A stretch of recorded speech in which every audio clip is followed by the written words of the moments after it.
Gejala yang paling khas yaitu disebut dengan trias klasik. Itu ada 3P.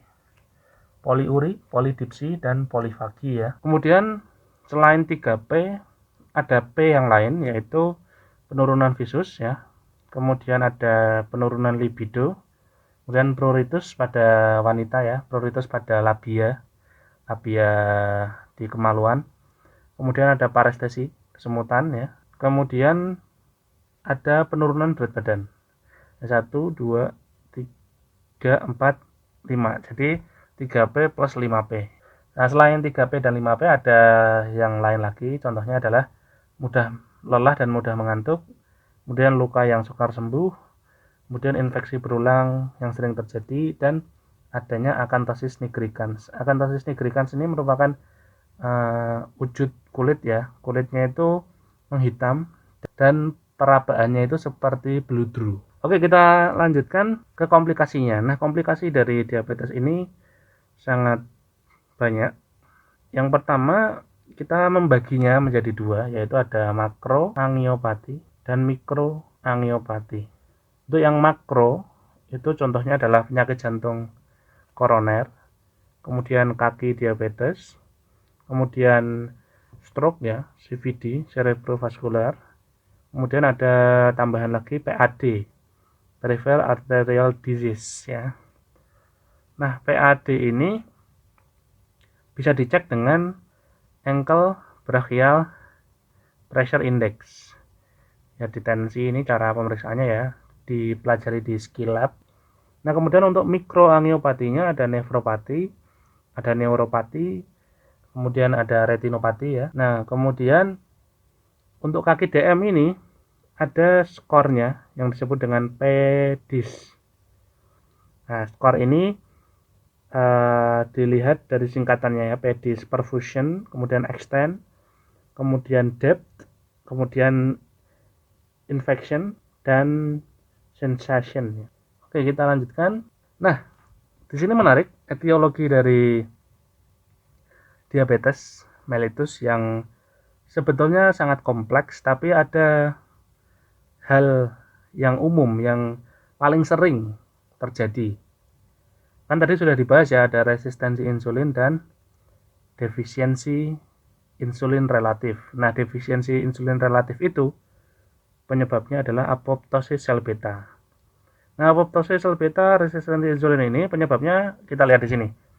Ada adipokin, ada lipotoksisitas ya, dan ada glukotoksisitas.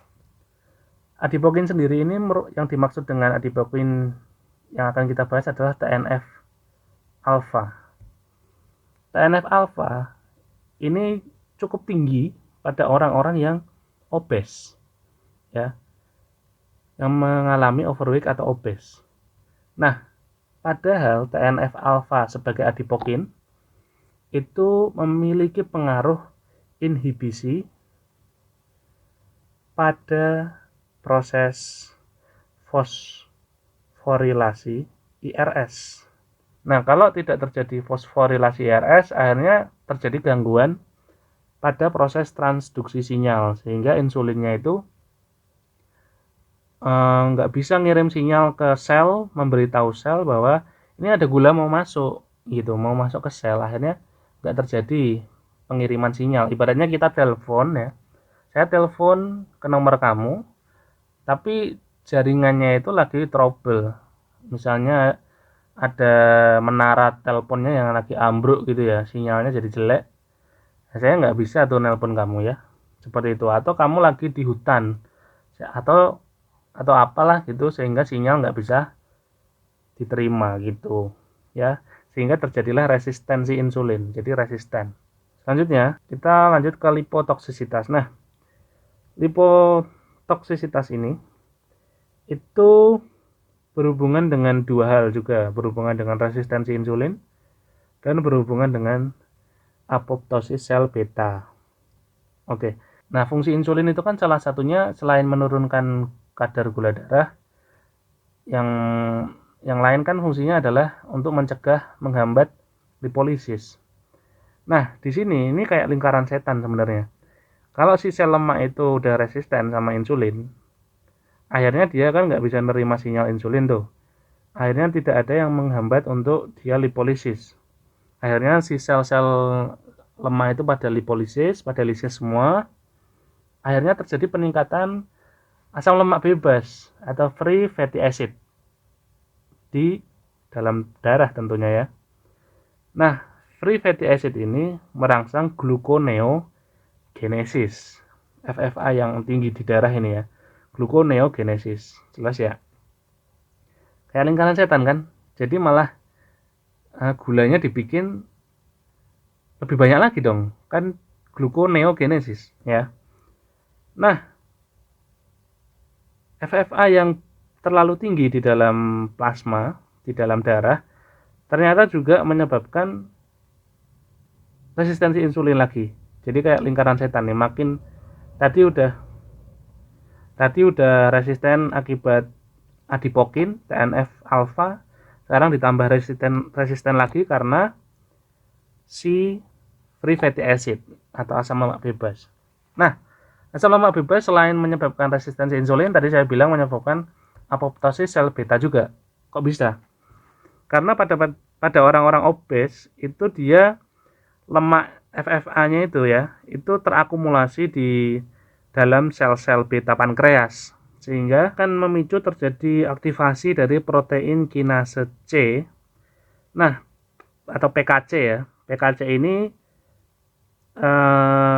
membuat suatu proses terjadinya fosforilasi dari serin ya. Nah, kejadian ini yang berlebihan bisa menginhibisi molekul IRS yang sudah kita bahas di sebelumnya ya, sempat kita singgung tadi ya. Nah, inhibisi molekul IRS ini akhirnya yang terjadi di dalam sel beta memicu degradasi IRS dan apoptosis sel beta.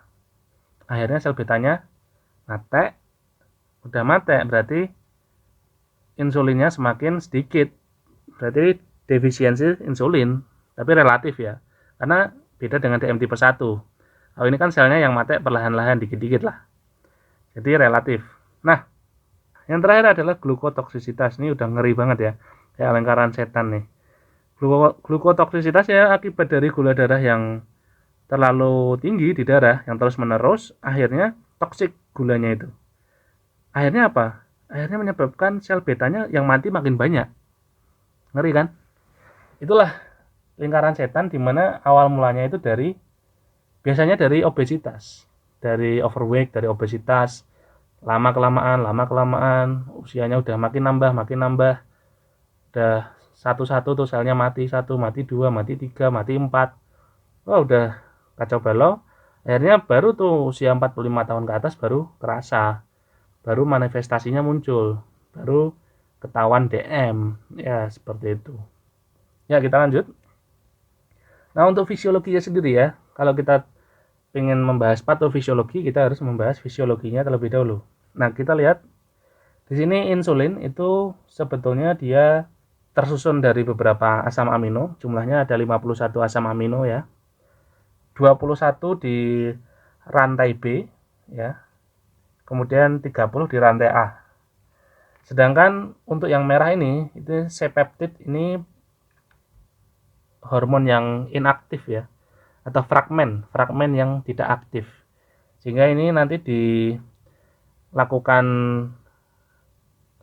pemotongan oleh enzim proteolitik, jadi yang berfungsi nanti hanya insulin yang ini. Kita akan bahas bagaimana dia disekresikan ya, bagaimana dia dihasilkan, dikeluarkan dari sel beta ya. Pertama, kejadiannya adalah ketika sel beta pankreas itu menerima glukosa ya. Glukosa masuk. Nih kita lihat, glukosa masuk lewat GLUT2 ya. Ketika glukosa masuk, maka akan terjadi metabolisme. Ada metabolisme, ujung-ujungnya menghasilkan ATP ya. Jelas. Nah, ATP yang mulai terkumpul ini akan mengakibatkan penutupan kanal K+ ya. Ini dia jadi nutup ya, kanal K+. Setelah kanal itu menutup, akan terjadi depolarisasi di seluruh selnya ini, sehingga kanal Ca itu terbuka. Nah, bisa dilihat ya, ini terbuka kanal Ca. Ketika kanal kalsium ini terbuka, ion kalsium dari luar masuk, ya, masuk ke dalam. Akhirnya ion kalsium ini menginisiasi proses eksositosis, ya, atau perilisan, ya. Eksositosis, vesikel bulat-bulat ini, dia bisa eksositosis, dia ini isinya insulin, dia keluar, ya, keluar dari sel beta pankreas. Sesungguhnya proses eksositosis itu sangat kompleks, ya. Ada resting, activating, fusion yang diperankan oleh banyak bagian, ya. Ada SNAP25, CN, dan calpine, ada FAM2, sintaksin, dan lain sebagainya. Seperti itu. Nah, yang menarik kita lanjutkan adalah proses transduksi sinyal yang dari tadi kita bahas. IRS tadi, ya. Nah, insulin sudah keluar menuju organ target, ya. Organ target di sini setelah insulin menempel, ya. Insulin akan menempel pada reseptor. Reseptornya ini ada 2 subunit. Ini bisa dilihat ya, ada alfa, ada beta. Nah, subunit alfa ini sebagai pengenal, kemudian subunit beta ini punya semacam enzim, ya. Enzim yang disebut dengan tirosin kinase. Nah, enzim tirosin kinase ini akan aktif. Nah, ketika dia aktif sebagai katalis, ya, dia aktif, kemudian terjadi transfer gugus fosfat dari ATP ke asam aminotirosin. Nah, ini yang disebut fosforilasi, ya, transfer gugus fosfat itu yang disebut dengan fosforilasi. Kita lanjutkan bahwa setelah fosforilasi tadi, nah, IRS ini kemudian aktif. Nah, setelah aktif akan ada yang disebut dengan PI3 kinase yang akan menempel ke IRS, ya.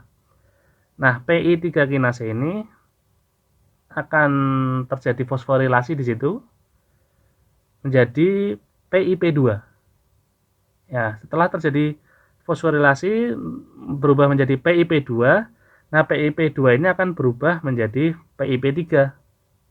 Nah, setelah berubah menjadi PIP3, PIP3 ini akan mengikat PDK1, ya. Di sini mungkin tidak tergambarkan, ya. Ini saya ceritakan aja. Setelah mengikat PDK1, nah, PDK1 ini akan mengaktifkan protein PKB. Nah, ini ada nih, PKB atau AKT. Akan aktif AKT ini. Nah, di sini yang penting sih sebenarnya. Jadi akan membuat GLUT4 mendekati membran sel atau berpindah atau translokasi. Nah, kalau sudah menuju ke sini, GLUT4 terbuka, glukosa bisa masuk. Nah, beda kan, GLUT2 tadi kan dia lokasinya memang sudah berada di membran sel. Itu unik, ya.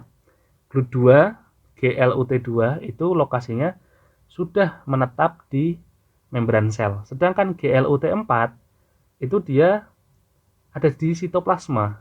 Jadi dia harus diaktifasi dulu, dipancing dulu oleh AKT ini tadi, supaya dia menuju ke permukaan, membuka sehingga glukosa bisa masuk. Itulah GLUT4. Nah, tadi permasalahannya adalah insulin ini tidak cukup jumlahnya atau defisiensi. Ya, defisiensi karena sel betanya pada mati, ya kan? Atau insulinnya ini resisten. Bukan insulinnya yang resisten, sel-selnya itu mengalami resistensi.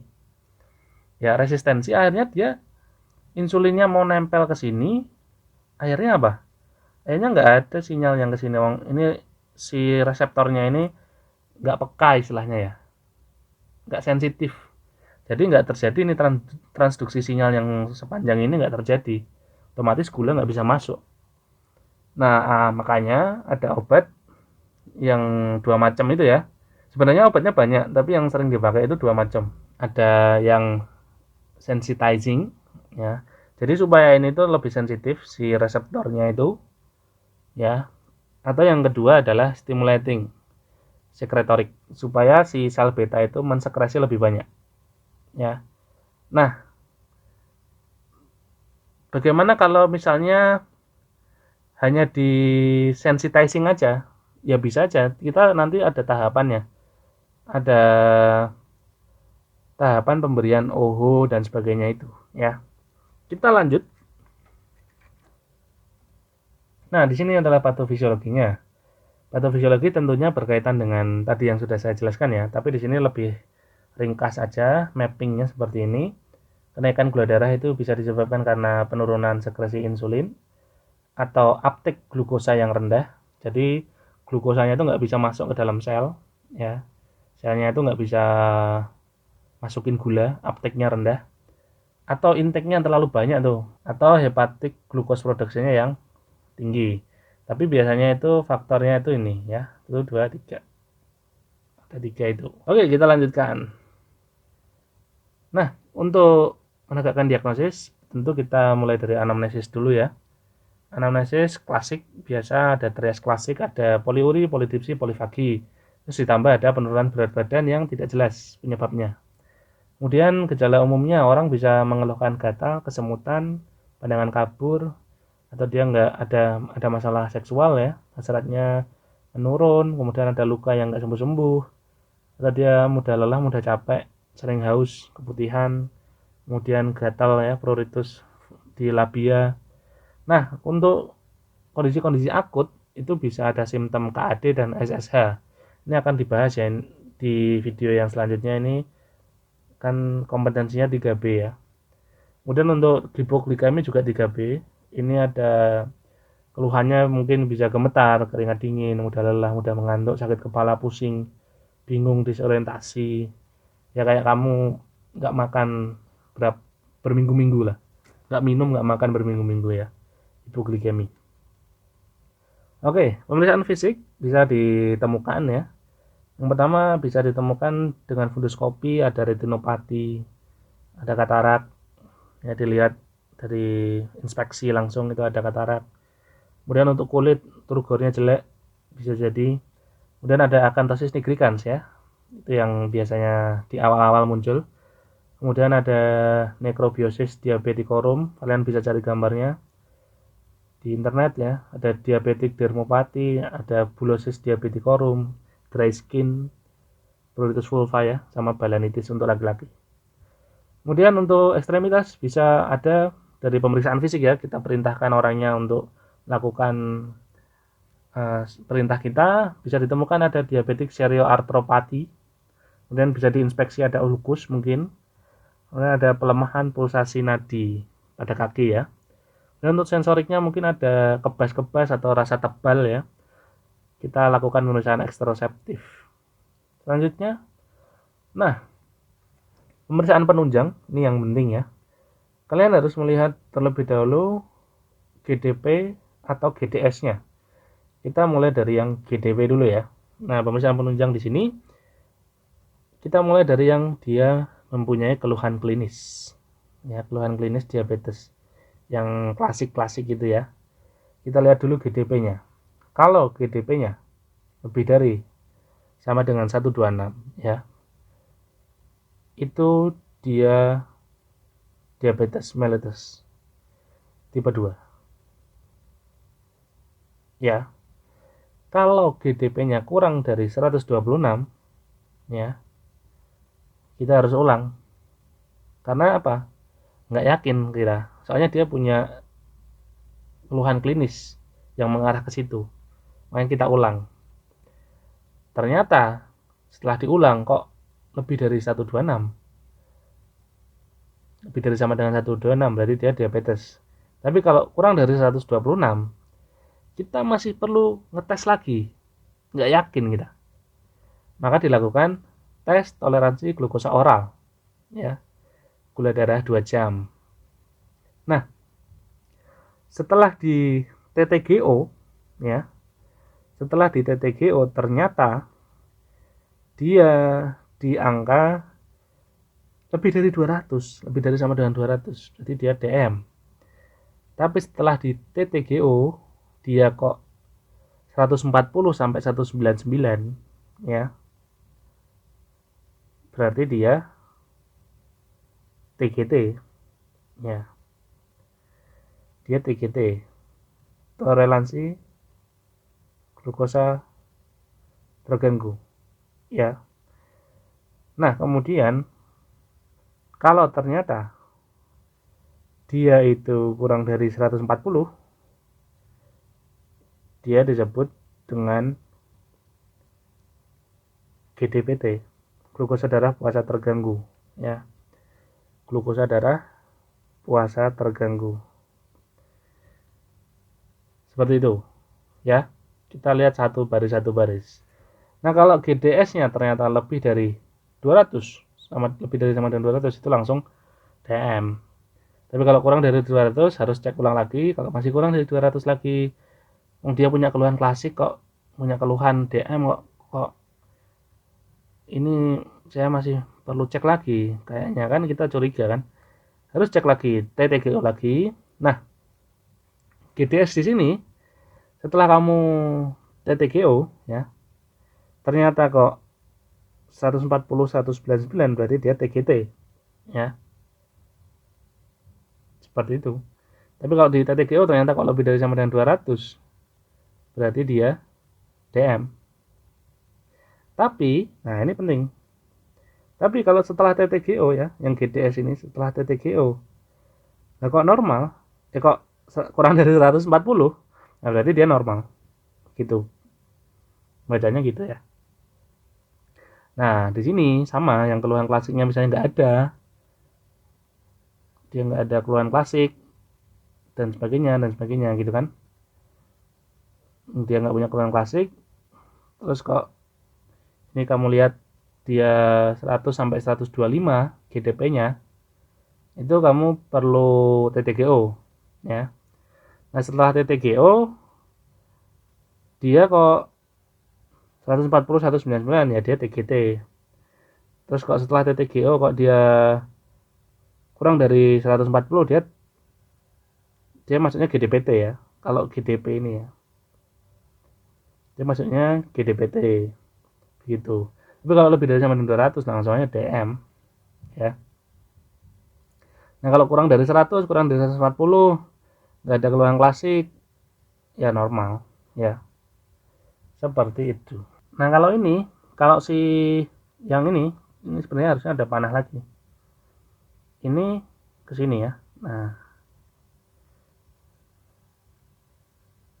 ini harus diulang. Kalau dia nggak punya keluhan klasik, tapi kok GDP GDS-nya lebih dari 126, lebih dari sama dengan 200, ini harus diulang ya. Nanti masuk ke sini. Ya, seperti itu. Nah, gimana kalau sudah ditentukan dia DM, kemudian dia ditentukan TGD atau GDP? Ini ada tata laksana selanjutnya yang harus diambil ya. Kita nanti bahas sedikit. Oke, untuk terapi gizi medis. Jadi dimulai dengan kebutuhan kalori seseorang ya. Kalau laki-laki itu berat badan ideal dikali 25. Kalau perempuan berat badan ideal dikali 30. Bagaimana bisa mengetahui berat badan ideal? Berat badan ideal ini menggunakan rumus Broca. Rumusnya ini ya, 190 dikali rumus Broca itu 90% dikali TB kurang 100 dikali 1 kilo. Tapi kalau ternyata perempuan atau laki-laki ya, misalnya laki-laki kurang dari 160 cm tingginya dan perempuan kurang dari 150 cm, rumusnya berubah, nggak pakai 90% ya. 90%-nya dihilangin. Iya. Nah, kalau ternyata dia obes, setelah kamu dapat kebutuhan kalori basal, misal dia obes, maka kebutuhan kalori basalnya kurangin 30%. Kalau dia ternyata kurang atau kurus ya, IMT-nya di bawah 18, berarti kamu harus tambah kalori basalnya 30%. Terus usia ini usia 40 dikurangi 5%, usia 60 dikurangi 10%, usia 70 dikurangi 20% ya kalori basalnya. Nah, kalau dia seorang pekerja yang memiliki aktivitas ringan, itu dia tambah 20% gitu. Kalau dia aktivitasnya berat ya, tambah 50% kebutuhan kalorinya. Nah, makanan sejumlah kalori yang telah dihitung tadi dibagi 3 porsi. Pagi, siang, sama sore. Nah, pagi itu 20%, siang itu 30%, sore 25%. Setelah 2 porsi sisanya, ya masing-masing 10% itu untuk makanan ringan. Ya, kalorinya tadi misalnya kalorinya 1500. Nah, 1500 20%-nya itu untuk sarapan, 30%-nya itu untuk makan siang, 25%-nya itu untuk makan sore. Kemudian 10% masing-masing itu untuk cemilan. Makanan ringan ya, di sela-sela kalau antara pagi siang sama siang sore gitu. Nah, untuk komposisinya dari makanan tiap kamu makan itu 55% itu karbohidrat, 25% lemak, proteinnya 20%. Untuk garam 5 gram per hari ya, maksimal. Untuk serat 25 gram per hari. Oke. Nah, selanjutnya untuk olahraga ini 3 kali seminggu ya. Misal saya contohkan Senin, Kamis, Minggu. Atau kalau kamu Senin, Kamisnya puasa, nggak olahraga nanti terlalu capek, ya diubah bisa. Kamu pilih harinya. Yang penting 3 kali seminggu. Nggak usah lama-lama, 30 menit cukup. Tapi kamu tiap seminggu 3 kali itu udah cukup. Jadi nggak perlu lama-lama ya. Jenis olahraganya yang bisa dipilih adalah jogging ya. Nah, olahraga ini tentu disertai dengan terapi gizi yang tadi dan tidak merokok tentunya ya. Nah, setelah itu kita cek 3 bulan di monitoring. Setelah 3 bulan kita cek HbA1-nya, targetnya itu kurang dari 7%. Kalau ternyata GHS ini udah dilakukan tapi tidak bisa sesuai target HbA1c-nya, maka perlu dikombinasi dengan terapi farmako. Nah, pada akhirnya kalau ternyata tidak sesuai, sudah sampai OH3 masih belum tercapai, maka perlu adanya insulin ya. Nah, insulin ini merupakan upaya dari meniru pola sekresi yang dihasilkan oleh si pankreas itu tadi, sel beta ya. Nah, insulin itu dikenal ada insulin basal sama insulin prandial. Kalau basal itu menggunakan insulin kerja panjang, kalau prandial itu pakai yang kerja cepat atau kerja pendek. Nah, pasti kalian nggak asing ya dengar Lantus sama Levemir. Kemudian Novorapid ini nggak asing banget ya. Ini sebenarnya nama merek sih. Nah, biasanya yang sering dipakai di rumah sakit itu Lantus sama Novorapid ya. Ini untuk yang insulin prandial. Kalau ini yang insulin basal ya. Kalau ada pertanyaan silakan komen di bawah ya. Jangan lupa share ke teman-teman kalian. Kalau misalnya saya ada kekeliruan silakan dikoreksi ya teman-teman. Terima kasih. Sampai dulu.